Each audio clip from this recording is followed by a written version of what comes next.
Hey everyone, welcome to the Horror Show. I'm Cecil Laird. Jaime Fuego here. And we are here to do a review of another horror movie from 2018 that we are just catching up on here towards the end of the year for our end of the year lists. Yup.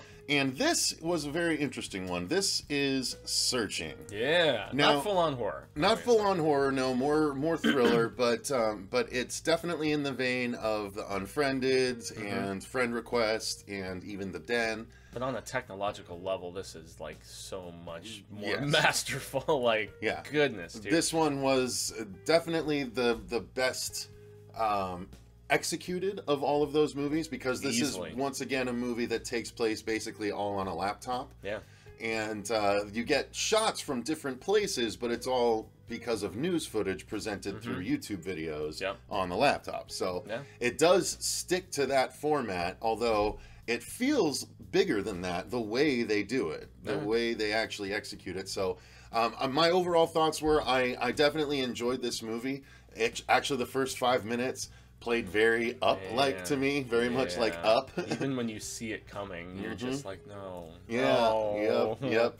But it gets you immediately invested in the two main characters, which is very smart. Yeah. So I really enjoyed the movie overall. Fuego? I love this movie. This movie impressed me so very much from a technological standpoint, from a performance standpoint, especially, Terrell, what's his name, John Cho? John Cho, yeah. Dude, he had some heavy lifting. He had to really carry this movie himself, and the way that he emoted and just the genuine feeling that he put on screen.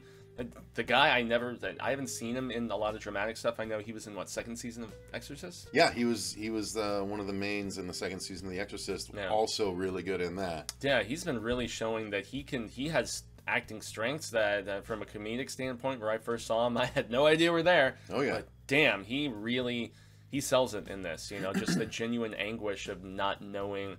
First and foremost, realizing you don't know your daughter, and then beyond that, not knowing what could have happened to her and where she could be. And it's funny. I was just doing this review of Marrowbone, and I was talking about the mystery unraveling and stuff. Maybe there were some things that you kind of saw coming to some degree in this, so there was predictability here and there. But I really enjoyed the twist after twist aspect of it, where they're like, oh, just when you thought you know what's going on, haha, no, we got this to throw at you. So, I mean, script, and from a first-time director, you could really tell that the technological savvy from this guy, I'm not sure the name of the director, I wish I knew, but he worked at Google for like 8 years or something like that, and it showed in the fact that I was watching behind the scenes in this, and I don't really watch a lot of behind the scenes stuff, but in this case I'm really glad I did, because they were talking about just the process of every single screen, every single website, all of that stuff that director Anish Chaganty put together. Like, all those years of working at Google, it showed that he had the vision and the technological savvy to know how to execute putting all of this together, know all of the laborious hours that they had to have made, making each and every one of those screens, all of the individualized text and all of that stuff. I mean, it's interesting. It was produced by Timur Bankmambetov. Is he the same guy who did the Unfriended stuff? No, he's the same guy that did Night Watch, Day Watch, and Wanted. So the slickness of the movie comes through, and that makes sense. I actually really like that guy's work. Yeah, it was very slick, very well put together, and the fact that against it, they made this movie for $1 million. $1 million, but they obviously, you would have needed a bigger budget, I think, unless you really knew how to maximize cost effectively by putting this together. And the guy had vision. I mean, he essentially filmed all of the scenes that were later with Deborah Messing, who plays the investigator. Grace, and then, from Will and Grace. And John Cho. Basically, there's so many scenes where, like, you're on a camera talking to yourself, kind of thing. The director, Anish, did all of those scenes himself to give point of reference to the actors, and then they basically just recreated those scenes themselves, because, John Cho was saying in some of the behind-the-scenes stuff, he was like, I kind of felt like we were making Avatar, because I'm, like, in a room, and I'm filming something, and there was such an extensive amount of post-production that still needed to happen. They were just trying to be trustful of the vision of this director, and boy, did he knock it out of the park, especially visually for me. I mean, it was slick. The way you described it, it was very slick movie.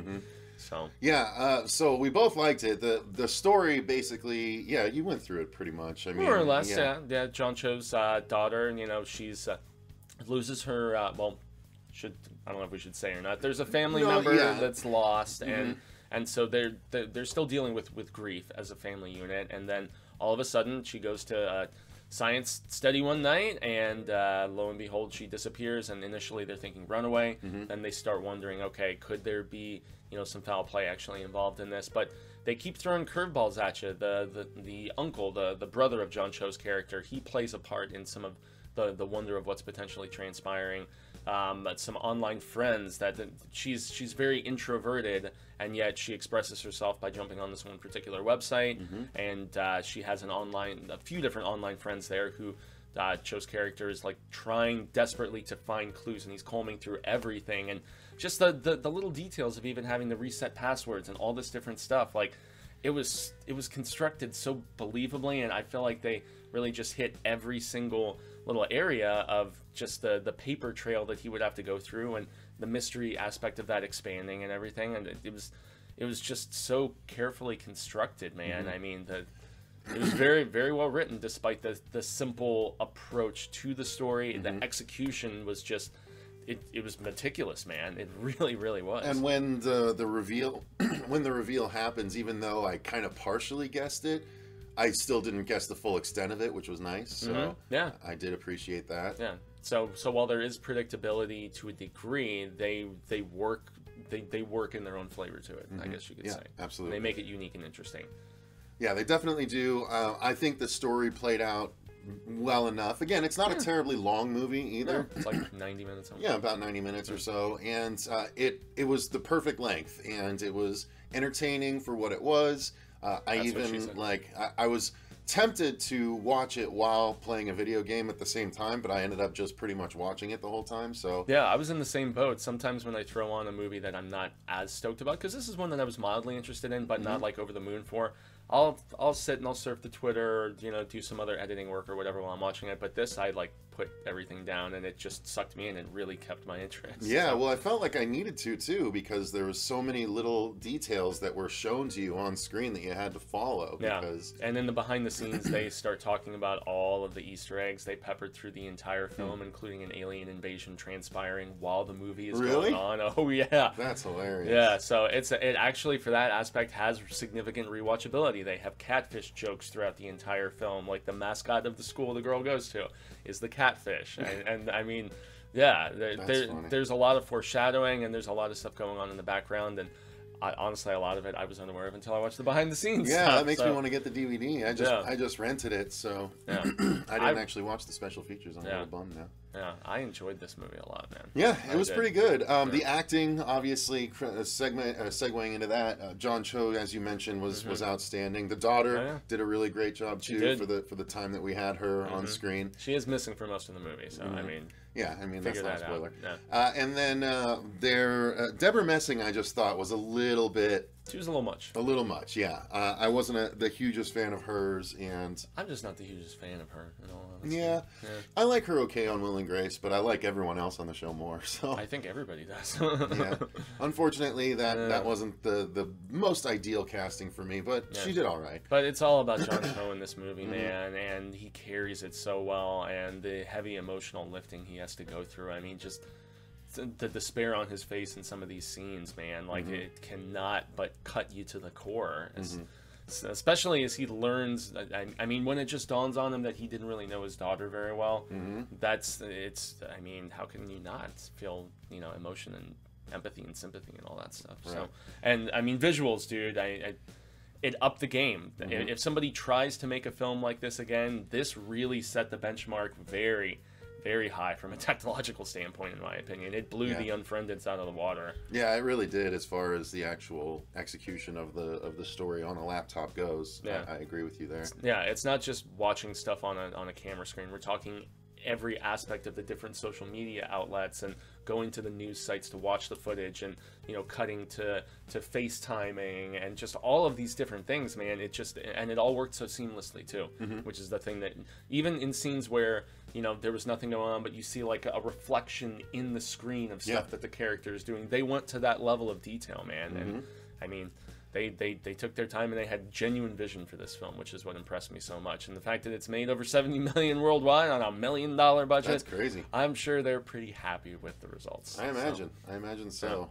So yeah, guys, I think that's as good a place to end our review as any. We don't want to give too much away. We think you should go experience it for yourself. So yes, search out searching. Jeez, you're terrible. Anyway, thanks very much for watching, you guys. Go ahead and leave a comment down below. Have you seen Searching? If you have, what did you think of it? But just don't spoil anything for the people that haven't seen it yet. If you haven't seen it yet, did this review sway you to give it a watch? I'd be interested to hear y'all's opinion down below. While you're down there, click the link in the description box for our Patreon if you want to support the channel more directly and also dictate content for us to do for you. Tell us what to do. Depending on what tier you select. So, yeah, thank you guys very much for watching. I've been Cecil Laird. Gracias. I've been Jaime Fuego. And remember, stay scared.